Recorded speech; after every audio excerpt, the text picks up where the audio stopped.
Atlas Citoyen vise à produire une connaissance d'un environnement sur lequel on nous demande d'intervenir. Donc connaissance d'un territoire. Connaissance d'un territoire, c'est la connaissance du territoire comme tel, c'est connaissance des gens, de la population, et c'est connaissance des acteurs institutionnels. Déjà avec ces trois-là, on a un bon niveau de connaissance et Atlas Citoyen vise à doter chaque groupe communautaire qui le souhaite de cette triple connaissance. La vraie raison du lancement de ce projet, c'est qu'on était tous démunis. Tous les organismes étaient démunis en connaissance de leur milieu. On a une banque considérable de bases de données et c'est divers.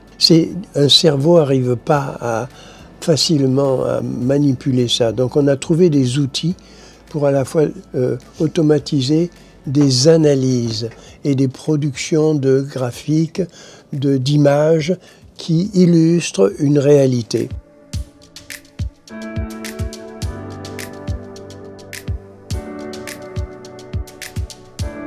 C'est un travail assez complexe qui comprend beaucoup de bases de données de très grosses dimensions.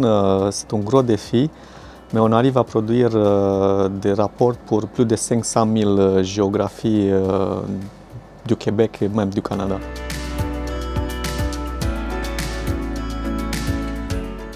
Ce qui me donne la fierté, c'est lorsque une personne veut connaître son milieu et qu'elle a tout en main.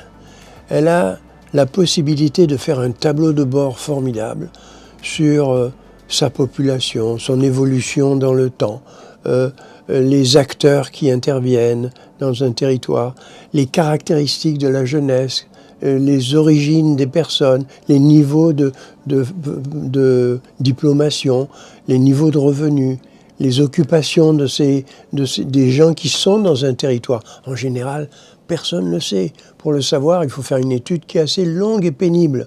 Et nous, on a trouvé la façon de le faire.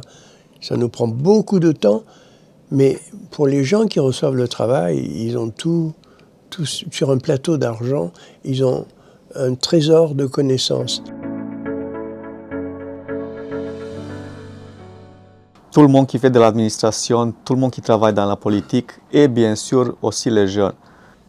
Pour moi, c'est effectivement ce que dit Georges, mais c'est aussi rendre accessible aux citoyens de base, plutôt que de le considérer comme incapable de comprendre, on va lui donner des éléments pour comprendre, et puis s'il veut, il aura les mêmes éléments qu'un ministre.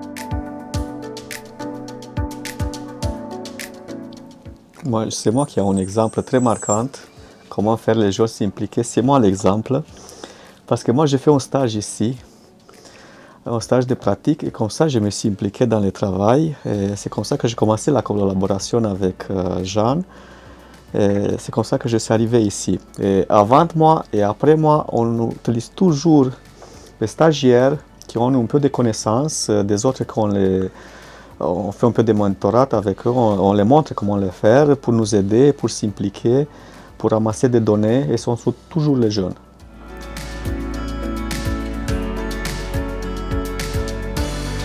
Comme on est un organisme communautaire, on n'a pas d'argent pour faire de la recherche. On a créé un consortium d'organismes, une dizaine d'organismes publics et 13 à 14 organismes communautaires qui considèrent que la recherche est importante. On se met ensemble et on participe financièrement à un fonds. Si bien que ça nous a donné un montant d'argent qui faisait en sorte qu'on pouvait acheter des données à Statistique Canada. Et ça, c'est grâce à ce partenariat que ça a été possible. Sans ce partenariat, on serait encore en train de... on arrive à faire des choses, mais avec moins d'ampleur, on va dire.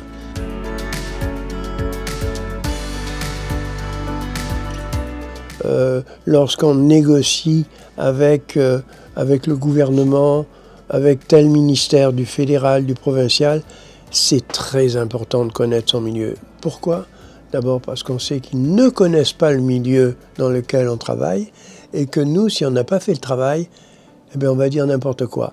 Et là, on met un peu de rigueur dans notre échange Et on s'aperçoit que quand on fait ce travail, on est écouté très sérieusement par les décideurs.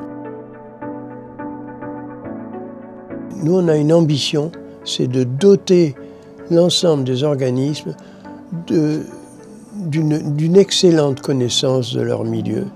Et je crois qu'on y arrive.